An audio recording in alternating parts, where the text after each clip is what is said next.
Muy buenas, bienvenidos un día más a Retahíla, este programa que hacemos de vez en cuando cada 15 días, aunque es un poco falso eso, la verdad. Y hoy estamos en el episodio número 13 de la segunda temporada, después del especial navideño que tuvimos a primeros de verano. Especial veraniego. Y pues nada más y nada menos que... ¿Cómo quieres presentarte? ¿Cuál sería tu nombre? Carlos Íñigo. Mi nombre es Carlos, vamos. Y hoy venimos a tocar temas escabrosos para algunos y divertidos para otros, que es ese mundo de la economía y también un poco de las finanzas, de todo esto que estamos viviendo en nuestro día a día, que al final es lo importante. La actualidad, básicamente. Eso es. En definitiva, ¿a qué te has dedicado todo este tiempo? ¿A qué te dedicas como tal? Pues yo llevo desde 2018 básicamente invirtiendo de forma personal, no sin cuenta demo. Es decir, con el dinero, que al final es lo importante. Y lo bueno es que pues básicamente he estado mientras estudiaba trabajando y he podido ir invirtiendo todos estos veranos, y sobre todo con la época que nos ha tocado vivir con el COVID. Eso es lo importante. Con la bajada que hubo en 2018 de la bolsa, con todo lo que está pasando ahora con los tipos de interés y todo esto, pues al final, por así decirlo, me ha tocado... Otros dirán que ha sido una mala época, pero yo creo que ha sido una época perfecta para empezar en todo esto del mundo de la inversión. Para aprender. Sí. Hay que decir que en tu caso, por ejemplo, no eres muy aficionado a esto que también ha surgido en este tiempo, que ha sido los criptobros y las criptodivisas. Sí. Entonces es un concepto totalmente diferente al clásico, y como bien has dicho, hoy en día está esa balanza de qué afecta más, si esas criptodivisas realmente son reflejo de la economía social que tenemos hoy en día, o los mercados de valores como es el Nasdaq que conocemos, etcétera, realmente representan el valor que tiene nuestra sociedad monetariamente y económicamente. Pues para empezar, yo trabajé para una empresa en un proyecto de blockchain, o sea que para nada soy enemigo de este sistema. Simplemente creo que no es el momento de invertir, y que la cosa estaba muy temprana, igual que en el 2001 el tema de la tecnología estaba muy temprano y era muy difícil encontrar la aguja, la aguja en el pajar. Y por otra parte me parece que es un mundo tan nuevo que es muy difícil tener los pies en el suelo y saber lo que uno está haciendo. Parte de eso está también en que a nivel de la economía más clásica, las ventajas o las desventajas también es que hay un histórico de lo que ha ido sucediendo, no es algo que se haya adoptado hace poco. Y en ese sentido, ¿cómo crees que afectan los periodos de crisis en todos estos casos? Porque la gran mayoría de la sociedad lo ve como una pérdida, pero aquel que mira la economía con los ojos que realmente tiene, siempre es un momento de bonanza. Sí, si mal no te he entendido, es que si me veo optimista en los tiempos que corren en la bolsa. Sí, y más entendiendo además ese proceso de diferencia que hay entre que en unos hay históricos y en otros no, ¿sabes? Pues mira, hay un libro de Donald Trump que dice que él tenía una dicotomía porque las acciones subían, ¿no? Y entonces él pensaba, bueno, me están subiendo, pero realmente quiero que me bajen porque me gustaría comprar esta empresa más barato. Y también otros inversores como Warren Buffett dicen que al final ellos se alegran de las caídas, porque realmente si sabes lo que estás haciendo y lo que estás comprando, en términos reales lo que hay alrededor te da exactamente igual. Entonces, para un value investor yo creo que es importante que haya bajadas y que se alegra cuando hay bajadas. Entonces, pero por así decirlo, estoy muy feliz. Pero tienes que entenderlo, que esa es la clave fundamental. Ese es el problema, que tienes que entender que estás sembrando una semilla, pero que no es una semilla de aquí a 1 o 2 años, sino que es una semilla de aquí a pues media década, una década. Entonces es difícil tener esta visión a largo plazo. ¿Crees que es necesario tener información extra a lo que normalmente se tiene? ¿Es necesario o en realidad no? Puedes entender mirando y analizando directamente los valores en la bolsa, porque eso es un... Pues para empezar, rendimientos pasados no marcan rendimientos futuros, como bien sabe todo el mundo que está en la bolsa, y realmente no solo, por ejemplo, el inversor pequeño no tiene una ventaja respecto al inversor grande, y es que en esto de la inversión el tamaño es un limitante. Cuando tienes mucho dinero, por ejemplo, Warren Buffett, ¿dónde va a invertir tantos billions que puedas tener un retorno? Esto pasa, por ejemplo, con Apple. Gana tanto dinero y tiene tanto dinero que no sabe qué hacer con él porque no puede encontrar nada que le vaya a dar un retorno. Sí. De hecho, el inversor pequeño tiene una ventaja, y es que históricamente las small caps han dado más rentabilidad, y que el dinero que él posee no afecta a una acción igual que afecta a una persona con mucho dinero. Es decir, el tamaño es una ventaja para el inversor. Sí, es la clave. Es más, es algo que se ha visto últimamente. Una de las noticias que surgían alrededor de, por ejemplo, toda esta situación que se está viviendo, y que ahora vamos a ahondar un poquito más con respecto a la guerra, etcétera, es que el predictor, o aquel inversor que fue el que predijo un poco la caída en 2005 de los mercados y demás, había retirado todas sus inversiones como tal, y había decidido simplemente dejarlo en un sistema, en una empresa que se dedica a gestión de prisiones y de salud mental. Ese tipo de gestos y de movimientos son muy llamativos, primero porque es un gran volumen de dinero, y además también supone pues eso, que lleguemos a puntos en los que digamos no sabemos si realmente lo está haciendo porque realmente tiene la información extra, o un inversor chiquitito es capaz de entender esos mensajes para poder incluso adaptarlos en otro punto. Pues el punto principal, yo creo que estás hablando de Michael Burry, uno de los inversores más famosos americanos, y para empezar yo diría que hay un poco de sesgo de supervivencia, en el sentido de que una vez que aciertas algo como la crisis del 2008, todo el mundo te pone en el foco como si fueras un gurú o como si fueras a adivinar la próxima crisis. También es verdad que estoy muy de acuerdo en los movimientos que ha hecho y en los argumentos que dice, que básicamente se fundamenta en demasiada deuda, tipos de interés, bueno, todo lo que los inversores más o menos saben que y que fue lo mismo que marcó en su momento. No lo mismo, él ahora está argumentando que hay una especie de burbuja, sobre todo en la gestión pasiva. Todo lo que son ETFs que replican índices, que por así decirlo la bolsa está sobredimensionada a nivel general porque la gente se ha dedicado a invertir especulativamente en gestión pasiva. Esto es lo que él argumenta. Ahora, sí es verdad que es un poco drástico vender todo y dejar solo Geo, que creo que era la empresa, porque otros inversores que lo han hecho históricamente bien en recesiones, véase Soros o véase Warren Buffett, etc., no han tenido que llegar a este punto drástico. Yo creo que es más un poco tema de ego y de sesgo de supervivencia. Lo típico. Hablando para ese oyente que a lo mejor no sabe tanto de economía y que de repente estamos diciendo tantos términos, tantas personas y tantas palabras, ¿qué es la inversión pasiva, la gestión pasiva de fondos en ese sentido? Básicamente la gestión pasiva, es decir, el mercado históricamente es un proceso creciente. Como mucha gente piensa que la bolsa es un casino, que es un juego de suma cero, pero realmente la bolsa en el largo plazo genera valor. Es decir, tú solo por el hecho de estar en la bolsa, en teoría, quitando crisis, que al final son elementos muy temporales y muy específicos, deberías, solo quedándote en la bolsa, generar valor por encima de la inflación. Entonces, esto básicamente es porque las acciones, o los índices más bien que reflejan todas las acciones del mercado, al final en el largo plazo lo que hacen es seguir el beneficio de estas acciones. Y el beneficio de todas las empresas del mundo lo que hace es crecer a una tasa del 6-7% anual. Entonces, un inversor que no quiera riesgo, yo le recomendaría la gestión pasiva. También ahí tienes que vigilar mucho el PER al que está el índice. Por ejemplo, el S&P 500 ha llegado a estar a un PER de 22, lo cual yo considero que es bastante alto. Sin embargo, ahora... Las siglas son de PER PER 22, Price Earning Ratio. Vale. Es el precio que se paga por cada euro de beneficio. Vale. Entonces...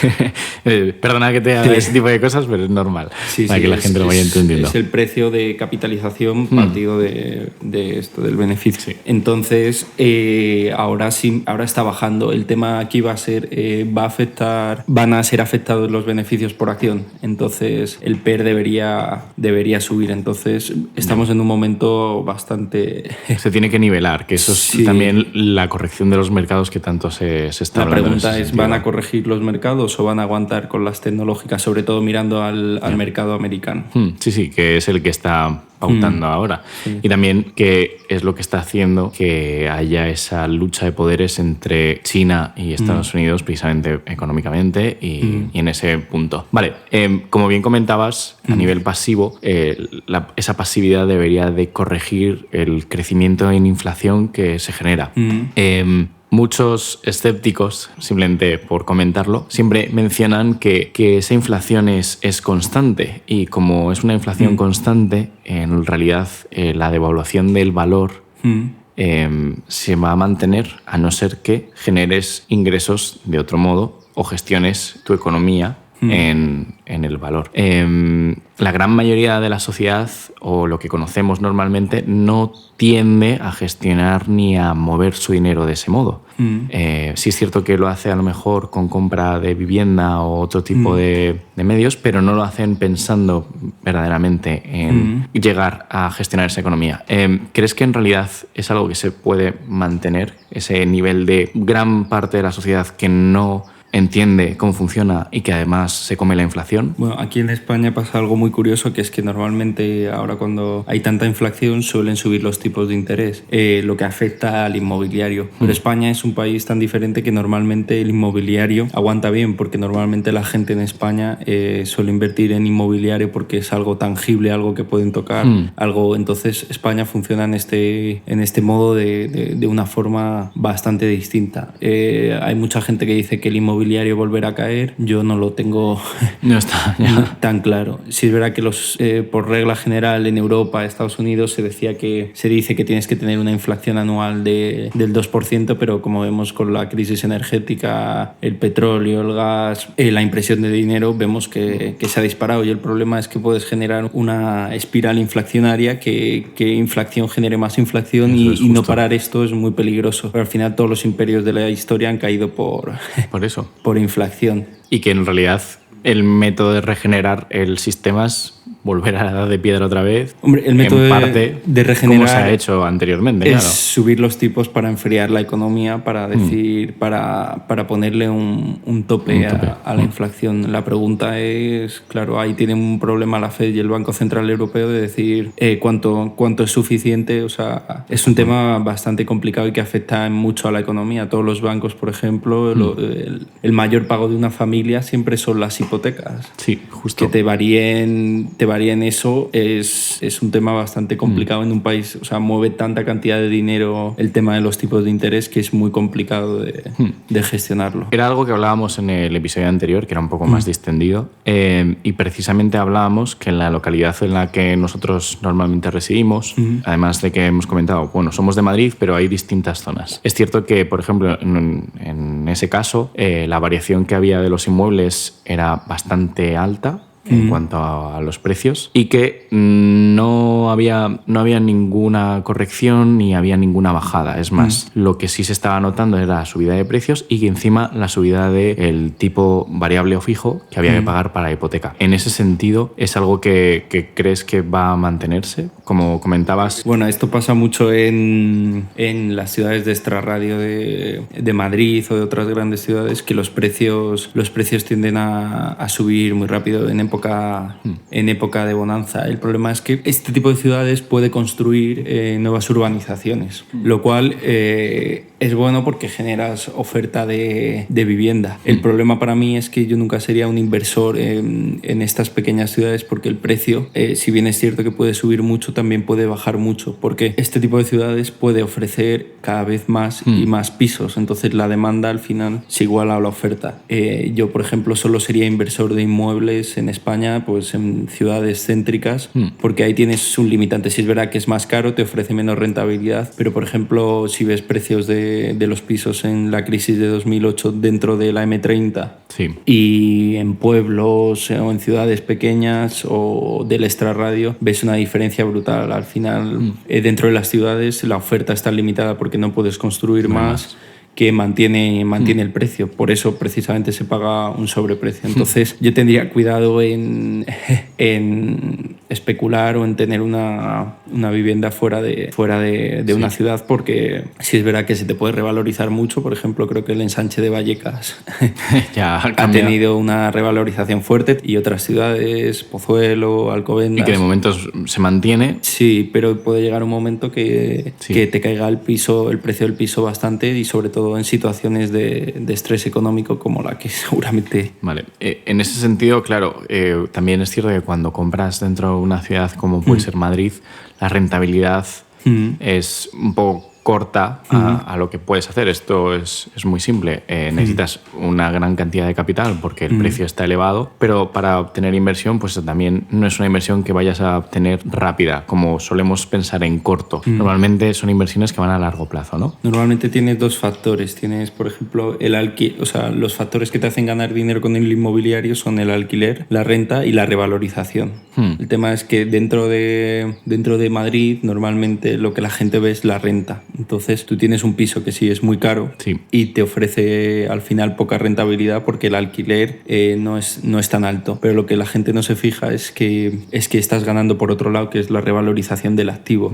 Entonces la gente tiende a mirar, por ejemplo, en el extrarradio, pues no, compro este piso, es más barato que en el centro y lo alquilo bien. Ya, pero ¿cuánto realmente se te va a revalorizar ese piso? Pues yo tengo seguro que dentro de Madrid todo el mundo va a querer vivir dentro de 10, 20 años. Sí, o sea, que no lo tengo tan claro es en otras ciudades. Y eso es parte, por ejemplo, del problema que ha tenido Barcelona en ese sentido. Barcelona ha construido mucho alrededor y hay sitios en los que sí se ha revalorizado, Sant Cugat y todo este tipo de zonas que son ahora como bastante demandantes, pero hay otras que se han visto también afectadas y que ha decaído. Al fin y al cabo, por mucho que crezca, si lo pensamos, incluso la población o el flujo de personas que haya de un lado para otro, no es algo que se pueda sostener con el tiempo, el crecer y expandirse en ese sentido y bueno, que vaya habiendo más. Sí, no, porque mira, por ejemplo, el caso de ciudades como Dublín, que está llevando mucha gente joven, mucha empresa, trayendo con el sistema fiscal, y los precios del inmobiliario están disparados. O sea, una persona que hubiera invertido hace 5 años en un inmobiliario en Dublín, bueno, se habría salido. Digo que al final no es tanto la gente que puede nacer en el país o que puede ir a la ciudad dentro del propio país, sino yo creo que ya es un rol de atracción a la propia ciudad. Y Madrid, indudablemente, estos últimos años, por ejemplo, ha pegado un sorpaso a Barcelona y ha traído mucha gente, y eso al final impulsa los precios. Eso se nota muchísimo. Por ejemplo, un país que lo está sufriendo mucho es Holanda. Tiene una demanda muy alta de puestos de trabajo de todo tipo. No necesitan gran experiencia ni laboral ni profesional en ese aspecto. Y el gran problema que tienen a día de hoy es ese: el inmobiliario está muy elevado y es muy complejo y muy complicado porque realmente, como tú comentabas, no pueden construir más. Es como Venecia, una ciudad que... Un caso muy característico aquí en Madrid es el barrio de Salamanca, por ejemplo. Estos últimos años, con la pena que ha sucedido en Latinoamérica, de Venezuela, pues Argentina, ahora Chile, Perú, pues ¿qué pasa? Que hay una cosa que necesitas: la visa, que es una inversión para ser ciudadano, por así decirlo, europeo, y poder salir de esos países y venir, necesitas la visa, y creo que es una inversión mínima de €500.000. Joder. Sí. Entonces, estos años, tal cual van cayendo gobiernos, la gente de más dinero de estos países latinoamericanos está comprando en el barrio de Salamanca. Entonces, tú podrías pensar, vale, el barrio de Salamanca muy caro, no le voy a sacar rentabilidad. Pero es que año tras año va creciendo. Han ido creciendo precisamente porque gente que está en peor situación ha venido de estos sitios, y precisamente a estos sitios tan buenos. Es la clave también a veces entender, ¿no?, esos flujos migratorios y entender también cómo funcionan, porque, por ejemplo, económicamente también hablando, se ha visto mucho en los países árabes con grandes jeques, grandes sumas de dinero que venían simplemente propiciados por el petróleo, y que a día de hoy, en realidad, poco a poco se va viendo que esos grandes proyectos en los que se movían grandes flujos de personas se van desmoronando poco a poco, porque en realidad no hay sustancia, no hay condimento ahí en medio, ¿no? Ahí depende, hay casos en los que se desmoronan y hay casos que no. Yo creo que lo que más afecta al final es el tema de impuestos y tasas. Por ejemplo, un caso muy llamativo es el de Dubái, que hace 40 años no existía, y se han dedicado a construir una ciudad de cero, etcétera, y sin embargo ha crecido mucho y el nivel inmobiliario ha crecido mucho porque estaban ofreciendo unas condiciones económicas para vivir allí muy buenas. Sin embargo, ahora ya las están empezando a subir una vez que ya han construido una buena ciudad. Entonces, es una forma de atraer gente. Por ejemplo, solo hace falta mirar el inmobiliario de Portugal, que no lo he mirado, pero te puedo asegurar que con lo bien que va Portugal este último año, seguramente esté subiendo. O sea, que yo creo que el elemento diferenciador al final es atraer gente pues, por motivos fiscales. Sí, y que sea un diverso, que el país vaya en bonanza y que sepa también entender y gestionar ese capital social, que al final es lo que realmente da valor a un país. Y es lo que muchas veces se olvida la gente o realmente se olvidan los gobiernos de gestionar correctamente. Sí, el caso de Portugal está siendo incluso bastante peculiar porque, dada la gestión y la presión fiscal que hay a día de hoy en España, grandes volúmenes de personas deciden que vivir en el pueblo de al lado, más allá en Portugal, les beneficia en ese sentido y para las rentas medias está siendo una forma muy buena también de sobrellevar esa carga fiscal extra, que es el gran problema siempre. En ese sentido, ¿cómo entiendes, y lo vamos a centrarlo en España, cómo entiendes la división que hay en cuanto a rentas? Porque en realidad es cierto que existe una muy amplia y cada vez más en renta media. ¿Crees que eso es propicio? ¿Puede dar incluso a un desbalance? Esto es como todo, es una pirámide. Sí. El tema de la desigualdad creo que se utiliza un poco, se politiza un poco y está un poco sesgado. Pero realmente la desigualdad, que es la diferencia entre el más rico y el más pobre, si pones esto en perspectiva, por ejemplo, Singapur creo que es de los países más desiguales, pero sin embargo Singapur también es de los países más ricos. Por así decirlo, prefiero ser pobre en Singapur que rico en España. Sí, o sea, el gap que hay entre desigualdad en Singapur es mayor porque el rico tiene un montón y el que tiene menos dinero tiene mucho menos. Pero cuando lo pones en perspectiva, al final no es lo que mide la desigualdad, sino la riqueza del país. De las personas que habitan, al fin y al cabo, es que es eso. Puedes tener el país más bonito del mundo si no tienes una renta que... Y ese es el gran problema, por ejemplo, que existe a día de hoy en España. Estamos viendo, y ahora centrándolo un poco en las tecnológicas, estamos viendo, por ejemplo, el crecimiento de ciudades como Málaga, que están haciendo grandes inversiones en ese sentido. O, por ejemplo, ese gran debate que existe hoy en día, politizado como es normal en este país, orientado a establecer la Agencia Española de Espacial, se nota cuando una ciudad gestiona correctamente y busca atraer esa empresa tecnológica. El problema aquí es que tiene que ser a nivel nacional, o sea, no vale traer simplemente ciudades, que yo entiendo, por ejemplo, Murcia, la región de Murcia está últimamente muy bien, como tú comentas, Málaga, pero el problema es que si no va acompañado a nivel nacional es muy pobre. Es curioso el caso de España porque España lleva sin crecer. Si te fijas en la bolsa española, el IBEX 35, prácticamente la mayoría de empresas, y es una pena, son estatales, o sea, o dependientes del Estado. Son eléctricas, son gasísticas, son bancos.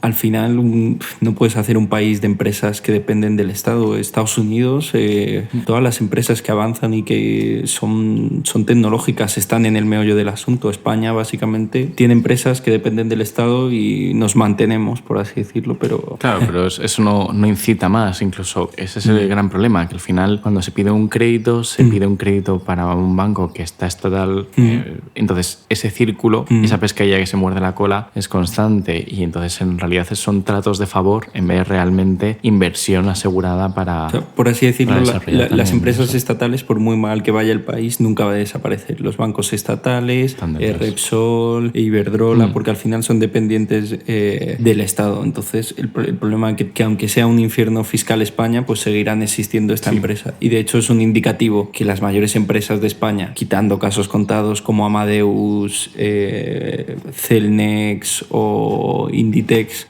sean estatales. Eso quiere decir, es un indicativo de que en España no se está creando ni se está avanzando. No se generan nuevos negocios que vayan... Que sean rentables. Los únicos rentables son los que dependen del Estado. Y esto para mí es muy mala noticia. Sí, realmente es un problema a nivel económico siempre. Y es algo que, como bien comentabas también, orientándolo al tema de compra por parte de extranjeros en el barrio Salamanca, precisamente esos compradores vienen de países que han sufrido y que sufren ese tipo de pensamientos o de ideología, que es el problema, que al final es algo que hemos visto con nuestra misma cultura llevado en en ese mismo modelo y que nos puede llevar a problemas. ¿Qué crees que podría tener España de diferenciador si a nivel de tipo impositivo se variase esta gestión? Es decir, muchas veces, por ejemplo, se piensa que imprimir más dinero es mucho mejor o bajar los tipos de interés son mejores. Por ejemplo, Londres lo ha hecho hace poco y en realidad ha sido peor, porque lo que hacían era doy más y te pido menos, con lo cual en realidad devalúo la moneda y el valor de la libra. ¿Qué crees que necesitaría España en ese sentido? Porque además creo que tenemos un país que es Los Ángeles 2.0, pero en toda la región. Por partes, lo de Inglaterra, al final tú puedes bajar impuestos, pero si no bajas el gasto, es como endeudarte cada vez más, y ha sido un error y es curioso porque ha sido en Reino Unido, que es el país donde se gestó el liberalismo, por así decirlo, pero han sido un error garrafal porque tú nunca puedes bajar impuestos, y más estando tan endeudada, sin reducir gasto, porque es como pegarte un tiro en el pie, es quebrar la empresa, por así decirlo. Y respecto a lo de España, pues tenemos muchas cosas muy buenas. Para empezar, que tenemos una costa impresionante. Sí, es verdad que, en mi opinión, somos demasiado dependientes del turismo. A mí me gusta el turismo, es un buen negocio, creo que debe existir en España, pero no creo que deba existir tanta dependencia. Es decir, yo tendría empresas tecnológicas, tendría otro tipo de cosas. Por ejemplo, la industria, con el precio de la electricidad, ha desaparecido prácticamente en España, porque no tenemos nucleares, y Francia sí que tiene nucleares. Abaratamos la energía y podemos volver a tener industria, por ejemplo. Y ese es el gran problema, y si quieres encaminamos un poco a la conversación en ese aspecto, y es que verdaderamente a día de hoy se está optando por ese futuro renovable que no es tangible a día de hoy, y que además lo único que hace es que compremos electricidad o energía muchísimo más cara a países externos a nosotros, y que en realidad nosotros pues perdamos valor económicamente. ¿Crees que es una carrera un poco con los ojos vendados hacia un abismo, o que puede tener una corrección en ese sentido? Pues para empezar, a mí todo este tema de las renovables nunca me ha hecho especialmente gracia, porque al final, y sobre todo en Europa, se le está diciendo al ciudadano qué puede o qué no puede hacer. ¿Por qué un político me debería decir qué puedo utilizar, qué no puedo utilizar, cómo invertir mi dinero, cómo dejar de invertir, qué coche puedo utilizar, qué coche puedo meter en Madrid? O sea, para mí esto ya está mal de base. Segundo, la energía renovable, mal llamada, principalmente no es no contaminante, porque la gente no sabe el coste medioambiental que tiene. Por ejemplo, hacer un molino. Molino tienes que hacerlo, tiene metal, tiene partes, tienes que transportarlo, tienes luego que construir, cimentarlo, luego tienes que montarlo, luego tienes que unirlo a la red eléctrica. Consume esto menos que una central de carbón más eficiente. Si te pones a pensar, realmente el medio de energía más eficiente es la nuclear. Y si te pones a pensarlo también, es el más seguro. Sí. De hecho, desde que Francia tiene energía nuclear, todo el conjunto de uranio que ha utilizado cabría en un cubo de 3×3×3. Es decir, si lo llevas a términos absolutos, eso es más peligroso que la gente que ha muerto construyendo molinos eólicos en plantas químicas en China. Sí. Al final, el problema es que es menos político, por así decirlo. Y tenemos que decir, o sea, yo en el futuro, en próximos episodios, vamos a traer una persona que está muy involucrada en la ecología y que precisamente es un debate que lleva a las redes. Lo lleva desde un punto, pues eso, más humano, es normal, pero también hay que pensar desde el punto económico-social y entender también que es un mensaje un poco que puede entender, ya lo debatiremos con esa persona, pero que es un mensaje que a lo mejor también se ha politizado demasiado, y que quizás una parte fundamental de ello sería hacerlo más social, entenderlo más científicamente y pautarlo más, porque al final no olvidemos que lo que estamos haciendo no es coger simplemente centrales nucleares, no estamos cogiendo energía de centrales de carbón, de la quema de otro tipo de recursos naturales en ese tipo, y al final pagar a alguien para que lo haga por nosotros, simplemente por la huella. Entonces, la huella no estamos reduciéndola a nosotros, al final estamos siendo precursores de ello mismo y lo único que estamos haciendo es incitar a ello, pero desde un modo más incorrecto, porque encima nos está generando un gasto económico bastante elevado. Para mí hay poco debate aquí. Yo soy pro nucleares porque es la más eficiente y la más segura y la menos contaminante. Sí. Y todo el que diga lo contrario miente.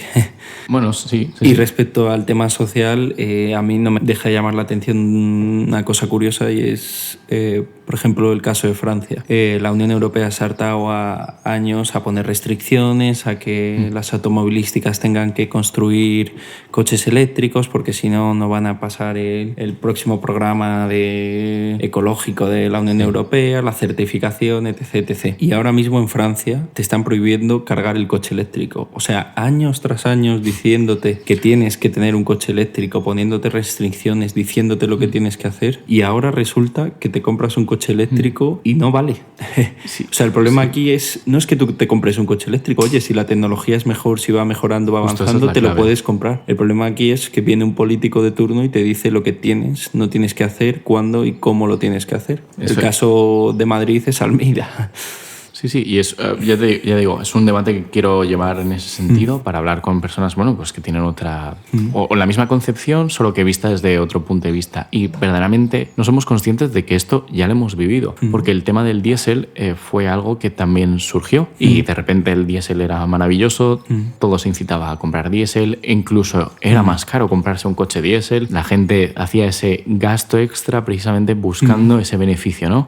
Y se nos vendía desde las instituciones constantemente de que era algo bueno. Entonces, ahora llegamos a este punto en el que científicamente es cierto que hemos evolucionado un poco más, tenemos baterías eléctricas, pero que siguen degradándose, siguen generando residuos altamente contaminantes que científicamente no prometen nada del otro mundo y que es cierto que se sigue investigando y la investigación que existe en ese campo es muy divertida, muy amplia y tiene mucho campo para andar, pero es eso, está muy nueva. Y lo mismo sucede con el hidrógeno, que existe el tren de hidrógeno y no lo hemos explotado. Existen muchas cosas y yo creo que el principal problema a día de hoy está en la propaganda que se hace para propiciar ese tipo de cosas y que al final nos llevan a puntos en los que pues en realidad un país pierde su valor, se devalúa y al final lo que acaba sucediendo es eso. Bueno, el caso de Europa es que ahora mismo las automovilísticas europeas se está desangrando. Es un sector que prácticamente creo que pesa un 5% del PIB en España, lo que es decir es una barbaridad. Creo que es el segundo o tercer sector que más afecta y básicamente los chinos nos están adelantando por la derecha. O sea, prácticamente te diría que las nuevas marcas de coches son chinas o indias. Por ejemplo, creo que Range Rover no deja de ser Tata.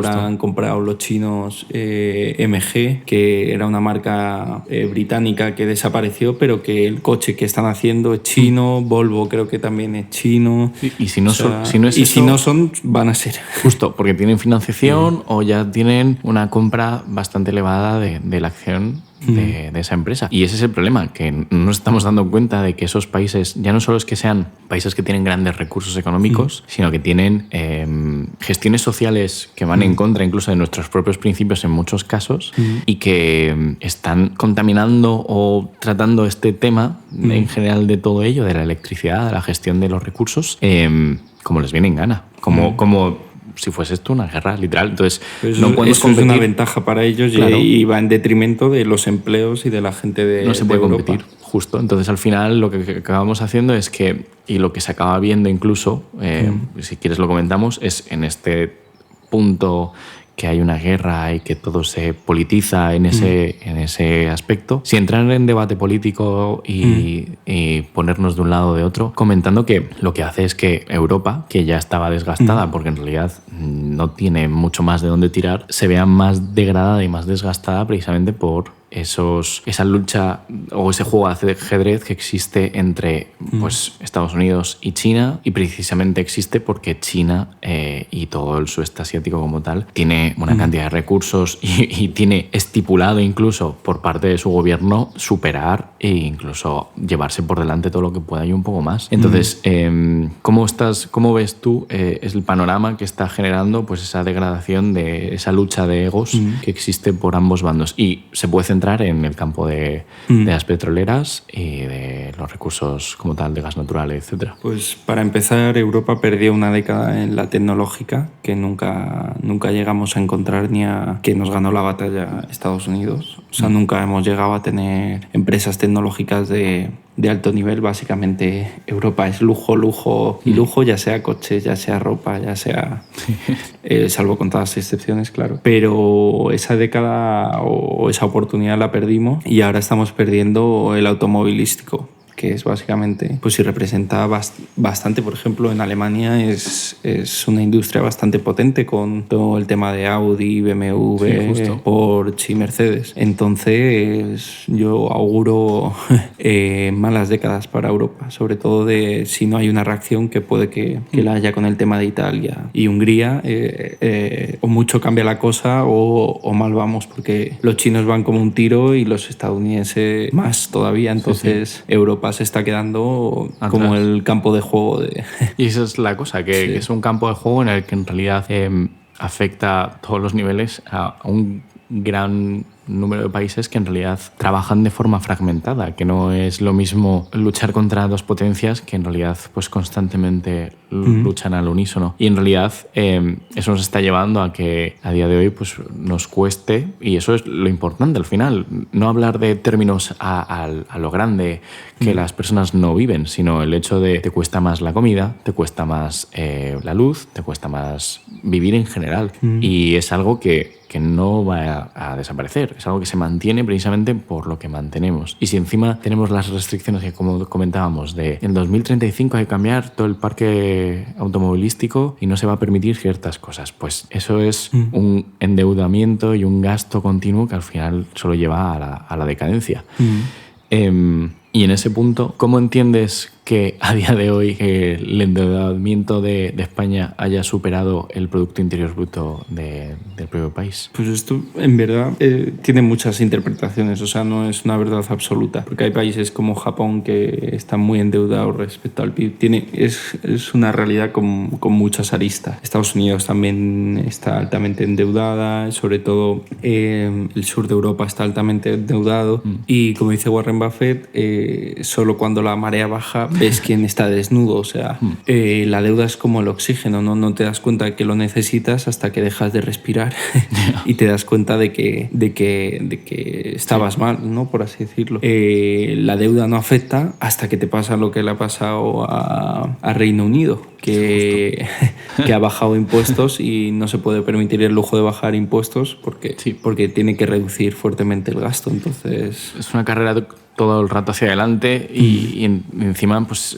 sin tener señales, simplemente a la desesperada. Y precisamente económicamente un país no puede gestionar ese tipo de cosas así. Pero no lo hacemos ni incluso cuando hablamos nosotros mismos de sueldos, o cuando hablamos directamente incluso de nuestra vida en general, de ese tipo de cosas, de gastos, de gestión de si nos vamos de vacaciones o no. Una de las cosas que se comentó también mucho, y se ha comentado mucho a raíz de esto, ha sido que la pandemia afectó a que hubiese mucho ahorro por parte todo el grupo social, y entonces llegó un punto en el que, claro, como se abrieron otra vez las restricciones y se pudo otra vez vivir, ese consumo desmesurado con respecto a lo que se estaba solicitando, pues era un desbalance constante, y a lo mejor eso llevaba pues eso, a estos puntos también que estamos viviendo. ¿Crees que eso ha sido una de las razones? ¿Crees que eso se estabiliza como tal? Bueno, pues esto ha sido importante porque es lo que se llamaba como una burbuja, ¿no? Porque vas durante el tiempo del COVID, que no se ha podido viajar, que no se ha podido comprar, que tal, se ha generado una burbuja. Entonces de repente sales del COVID y todo el mundo quiere viajar, todo el mundo quiere hacer cosas. Entonces básicamente lo que desestabilizas es la economía. Por ejemplo, veíamos el tema de los ordenadores, que en el momento del COVID fue una locura, porque claro, todo el mundo teletrabajaba, las empresas necesitaban ordenadores, y las empresas tienen unas fábricas limitadas y tienen estudiado la cantidad de ordenadores que tienen que sacar. Entonces esto es un problema porque, claro, lo que está pasando ahora, por ejemplo, con el tema de los microchips, ellos han aumentado la producción porque saben que hay una burbuja de demanda.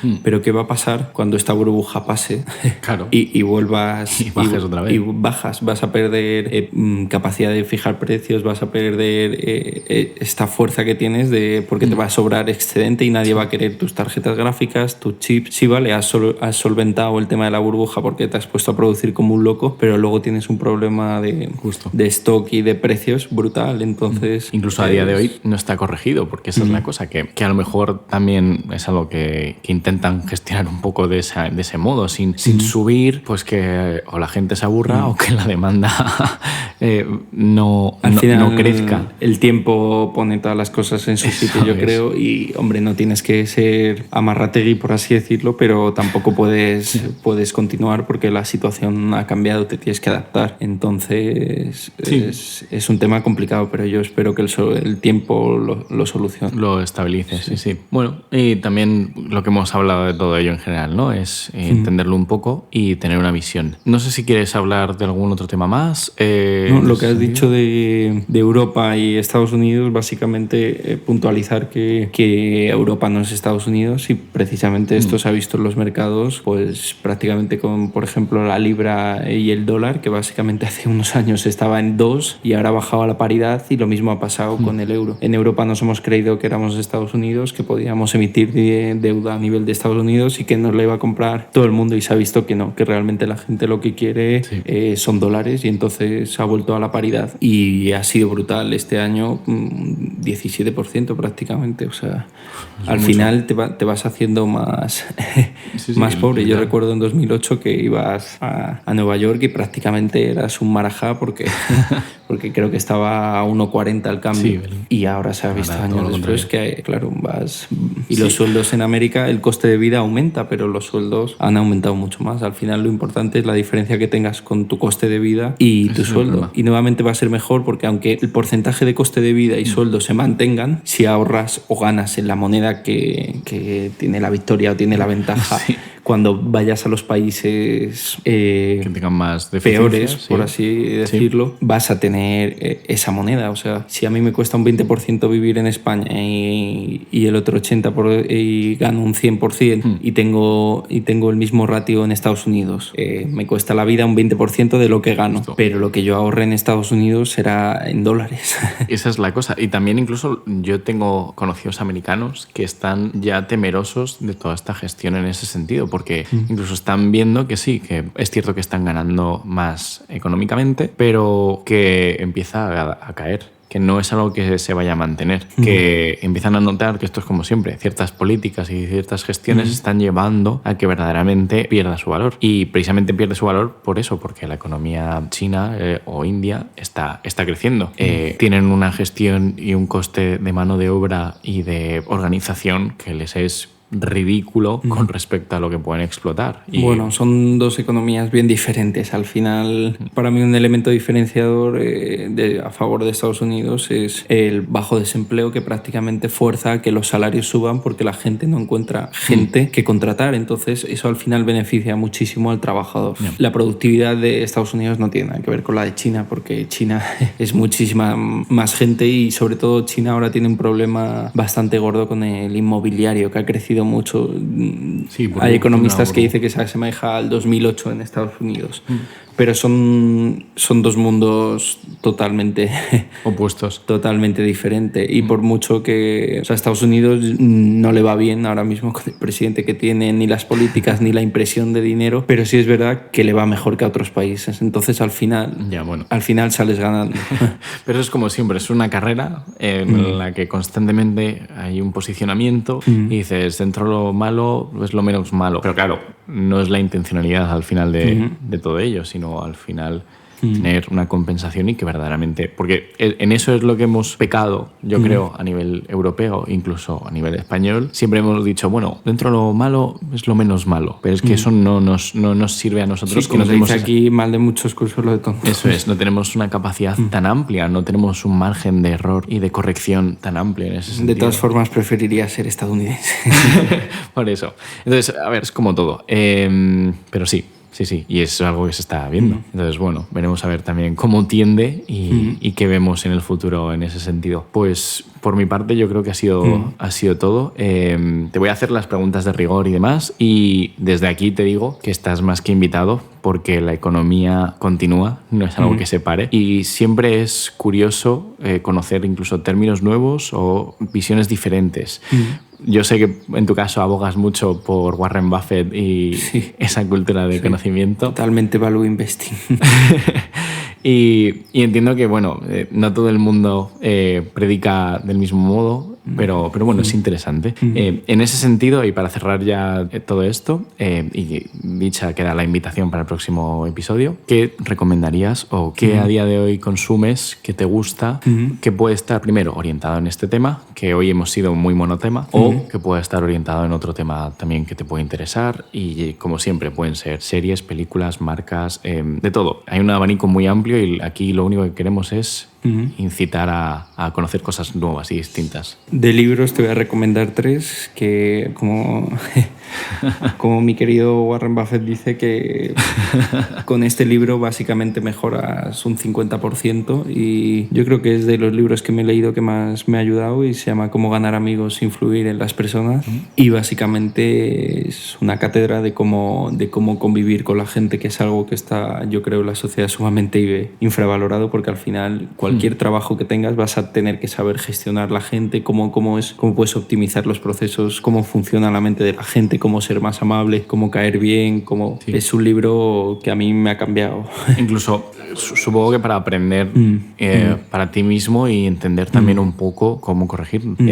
Es algo que también hemos abordado en algún momento en el podcast y que seguimos abordando de vez en cuando, que es también esa inteligencia emocional y social que es tan carente hoy en día en muchos aspectos y que parece mentira, pero afecta en todo. Para mí este es el libro de referencia, y yo creo que sería para el espectador lo que más le ayudaría si se leyera. Y luego, para continuar, hemos hablado un poco de gestión pasiva. Sí. Y para mí el rey de la gestión pasiva es John Bowley, que creó el tema de los primeros índices y todo esto. Y se llama El pequeño libro para invertir con sentido común, que básicamente es una defensa de la inversión pasiva para la persona común que no quiere meterse en temas tan profundos de la economía. Vale. Y es un muy buen libro, y se lo recomiendo a gente sobre todo que diga, bueno, esto es un mundo muy amplio y quiero saber por qué me puede interesar a mí estar invertido pasivamente, que yo creo que es para el 95% de las personas la mejor de las opciones. La opción más básica en ese sentido. Pese a que ahora estamos en un momento complicado, como dice Michael Burry, en este sentido. Sí. Y luego, por último, me estoy leyendo uno que me gusta mucho de George Soros, que se llama La alquimia de las finanzas. Y este me gusta porque, pese a que se dice que Warren Buffett es el mejor inversor de la historia, George Soros tiene mayor rentabilidad anual. Sí, es verdad que no lleva tantos años invirtiendo porque empezó más tarde que Warren Buffett, pero este me está gustando porque es alguien que ha conseguido tener éxito de otra forma que no es el value investing, cosa que a mí me ha sorprendido, porque yo tengo un dicho que es elige bien a tus héroes, ¿no? Y al final el tema de la inversión te tienes que fijar en la gente que está en el top, y si te fijas la mayoría son value investors, pero George Soros, sin embargo, tiene una forma de inversión totalmente distinta, mucho más especulativa. Es el rey de las burbujas, sabe surfear la ola, sabe entrar y salir de las burbujas perfectamente. Eso es más complejo. Es más complejo, sí, y se necesita un poco más de arte, por así decirlo, que en el tema del value investing, pero me está gustando mucho, y es verdad que funciona porque él ha conseguido estar ahí entre los héroes, por así decirlo. Esto es como todo. También es cierto que es complejo muchas veces coger y bajar esa experiencia que tiene una persona que tiene un gran capital, puedes reducirla primero a los primeros pasitos. Creo que es lo más complejo, y lo que gran parte de las personas mencionan constantemente, que ganar tus primeros 100.000 o tu primer millón es lo más complejo. A partir de ahí existen otro tipo de pericias que hay que hacer, pero es otra rueda totalmente distinta. Y es cierto que tener distintas visiones, como tú estás comentando en ese sentido, con esos 2 libros que pones de ejemplo, es muy bueno, porque te puede dar perspectivas, aunque incluso no la cometas nunca, simplemente el conocer y el saber es algo que no ocupa lugar, como siempre se dice. Y de series, ahora me estaba viendo This Is Us, que es como la historia de una familia pues normal, ¿no? Entrelazada, y la verdad que es... En Amazon Prime creo que es, ¿no? Sí, creo que también está en Netflix, no lo sé, pero vamos, que está en las más habituales. Vale. Y me está gustando bastante porque yo pensaba que iba a ser una historia aburrida, pero es bastante interesante. Perfecto. Y luego película, hay una que le tengo especial cariño, es muy antigua, pero se llama París, Texas. Vale, y bueno, ya que te veo tan lanzado, canción, o álbum, que sé que te gusta. Pues a mí me gusta mucho Rubén Pozo, que antes... ¿Cómo se llamaba el grupo este que era el de anterior de Leiva? Pereza. Ah, vale, ok. Ellos eran dos, era Pereza y uno era Leiva y otro era Rubén Pozo. Vale. Y bueno, se conoce más a Leiva porque ha tenido como más marketing, más tal, y a mí me gusta, es bueno, pero Rubén Pozo es un tío que más indie, que no tiene tantos seguidores, que hace una música brutal, en mi opinión, y no tiene el reconocimiento que merece. Es otra industria que abordaremos, que es muy amplia el sector musical en ese sentido. Perfecto. Has dicho que es Rubén Pozo. Rubén Pozo, sí. Perfecto. El malo de Leiva. El malo de Leiva. Eso me recuerda, siempre hay los dos grupos, en los duetos siempre hay uno que sale bien parado y otro sale mal. El malo de Leiva, ha dicho, perdón, el malo de Pereza. Eso. Y ya la última, poniéndote contra las cuerdas, es algún índice o algún valor que debamos de seguir, algo que a día de hoy te ha marcado, has dicho, no sé cómo gestionarlo, o no sé si es bueno o malo, pero me ha llamado la atención. Pues tengo dos. Tengo la idea de cuando baje todo, meterle a un ETF que duplique el SP500, ¿vale? Porque sí que estoy seguro que cuando hay miedo, pues hay una sobreventa. Entonces, cuando de momento no, pero voy a esperar un poco más, y entonces no le voy a meter agresivamente, pero voy a meter una pequeña parte en este ETF que replica por dos. Hay varios. Está UPRO, el americano, hay también ETFs europeos, es muy fácil, buscas esto. Lo que pasa es que los ETFs que duplican y tal tienen una serie de ineficiencias, pero bueno, en el largo plazo yo creo que el SP500 al final siempre siempre hablamos en el largo plazo en tu caso. Efectivamente, o sea, si lo meto ya sé que voy a perder en el corto plazo, no me importa, será de aquí a 5 o 10 años. Y el otro es VBR, creo, y al final históricamente las acciones de las small caps baten al SP500, por así decirlo, tienen mayor rentabilidad. Este es el problema que te comentaba antes de que no todos los inversores, sobre todo cuando eres grande, pueden acceder a esto. Y también las empresas con un bajo PER, por ejemplo, también suelen superar la rentabilidad del SP500. Entonces creo que se llama el índice o el ETF VBR, y básicamente es un ETF de pequeñas empresas, de pequeña capitalización, y también con un PER bajo. Entonces le tengo echado el ojo a este para dispararle en algún momento. Pero no sabemos tampoco cuándo, porque Sí, le estoy echando un ojo todavía. Creo que de media tiene un PER 13 el ETF, o sea que es un PER bastante bajo en comparación con lo que está el SP500, que creo que está un 15 o un 17%. O sea que... Sí. Antes comentabas que había estado hasta el 22%. Y siguiendo la teoría, este ETF debería de superar la rentabilidad de ello. Del SP500. Pues nada, Carlos, ha sido un placer tenerte aquí en la Red Aila. Y nada, esperamos tenerte por aquí más y hablar de temas de actualidad, cuando quieras. Lo divertido. ¿Te lo has pasado bien? Muy bien. Perfecto. Pues nada, aquí dejamos el episodio número 13 y nada, esperamos veros muy pronto. Chao, chao.